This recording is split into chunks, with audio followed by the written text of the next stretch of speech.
अगर आपने ये वीडियो मिस कर दी तो शायद एक बड़ा इन्वेस्टमेंट अपॉर्चुनिटी आप खो देंगे। हेलो दोस्तों, स्वागत है आपका एक बार फिर से। आज हम यहाँ पे बात करेंगे top 5 small cap mutual fund के बारे में। स्मॉल कैप म्यूचुअल फंड यानी कि वे फंड जो कि छोटी कंपनियों में निवेश करते हैं, जो बेहद रिस्की है लेकिन लंबे समय में इनका रिटर्न गजब होता है। अगले 5 मिनट में मैं आपको टॉप 5 म्यूचुअल फंड के बारे में बताऊंगा जिनके 10 साल का रिटर्न आपको हैरान कर देगा, और आपको ये भी बताऊंगा कि इन फंड में आपको क्यों इन्वेस्ट करना चाहिए। तो चलिए बिना किसी देरी के वीडियो को शुरू करते हैं। Number 5, HDFC small cap mutual fund. पिछले एक साल में इस फंड ने 25% का रिटर्न दिया है, और पिछले 5 साल में इस फंड ने 20% का रिटर्न दिया है, और पिछले 10 सालों में इस फंड ने 18% का CAGR रिटर्न दिया है। अगर आपने 10 साल पहले से 5,000 रुपए की SIP करी होती तो आज आपके पास 16.5 लाख रुपए होते, जिसमें आपका टोटल इन्वेस्टमेंट होता मात्र 6 लाख रुपए। और इस फंड की परफॉर्मेंस की अगर बात करें तो इसका अल्फा है 4%, इसका बीटा है 0.9% और इसका शार्प रेशो है 0.9। अल्फा, बीटा और शार्प रेशो इनके बारे में आपको डिटेल में एंड में समझाऊंगा, तो वीडियो को अंत तक जरूर देखना। नंबर 4 पे है axis small cap mutual fund. पिछले एक साल में इस फंड ने रिटर्न दिया है 22% का, पिछले 5 साल में इसने रिटर्न दिया है 22% का, और पिछले 10 सालों में इस फंड का रिटर्न जो रहा है वो रहा है 19%। यानी कि अगर पिछले 10 सालों से आप इस फंड में SIP कर रहे होते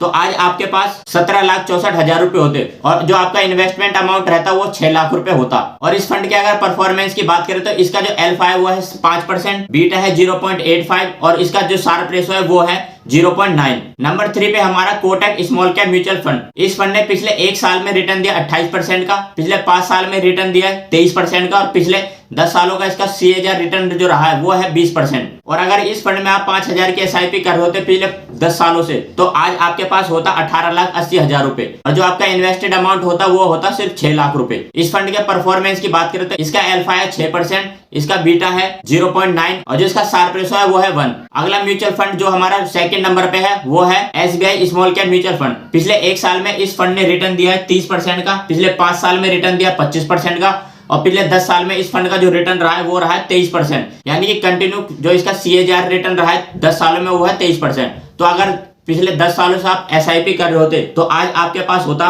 22,85,000 रुपए। ये फंड जो है रिस्क और रिवार्ड का शानदार मिश्रण है, तो आप इसे भी एज्यूम कर सकते हो इन्वेस्टमेंट के लिए। Last small cap mutual fund जो है वो इन सभी म्यूचुअल फंड का बादशाह है। तो नंबर 1 पे जो फंड का नाम है वो है Nippon India small cap mutual fund. पिछले एक साल में जो इस फंड ने रिटर्न दिया है वो रिटर्न दिया 35% का, और पिछले 5 साल में जो रिटर्न दिया है वो है 28%, और पिछले 10 सालों का जो इसका रिटर्न देखोगे तो वो रहा है 25%। तो अगर पिछले 10 सालों से कोई भी इसमें SIP कर रहा होगा 5,000 रुपए की, तो आज उसके पास जो पैसा होता वो होता 26,09,000 रुपए, और मात्र जो इन्वेस्टमेंट अमाउंट कितना है वो है 6 लाख रुपए। 10 सालों के अंदर 6 लाख रुपए अगर आप इन्वेस्ट करते तो आज आपके पास होता 26 लाख रुपए। तो इस फंड के अगर परफॉर्मेंस की बात करें तो इसका अल्फा है 10%, इसका बीटा है 1.05% और जो इसका शार्प रेशो है वो है 1.2%। तो ये फंड क्या दिखाते हैं कि स्मॉल कैप म्यूचुअल फंड 10 सालों में बढ़िया दौलत बना के दे सकते हैं, लेकिन इनमें उतार चढ़ाव भी बहुत है। अगर आपके रिस्क कैपेबिलिटी हाई है तो आप इन म्यूचुअल फंड को कंसीडर कर सकते हैं। अब यहाँ पे हम बात कर लेते हैं अल्फा, बीटा और शार्प रेशो की ये क्या चीज है और इन्हों को क्यों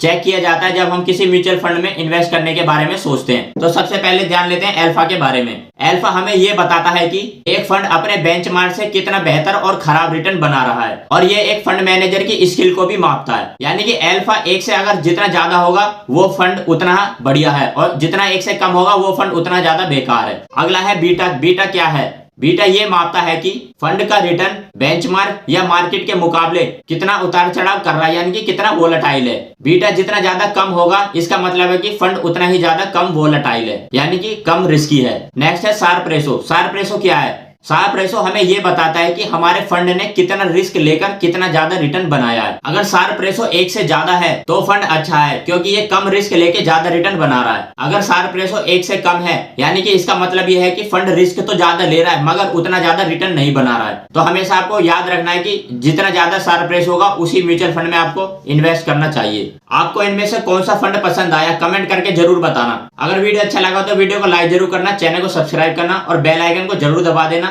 ताकि इस तरह की वीडियो आपके पास आती रहे। तो आज की वीडियो में इतना ही, मिलते हैं अगली वीडियो में। धन्यवाद।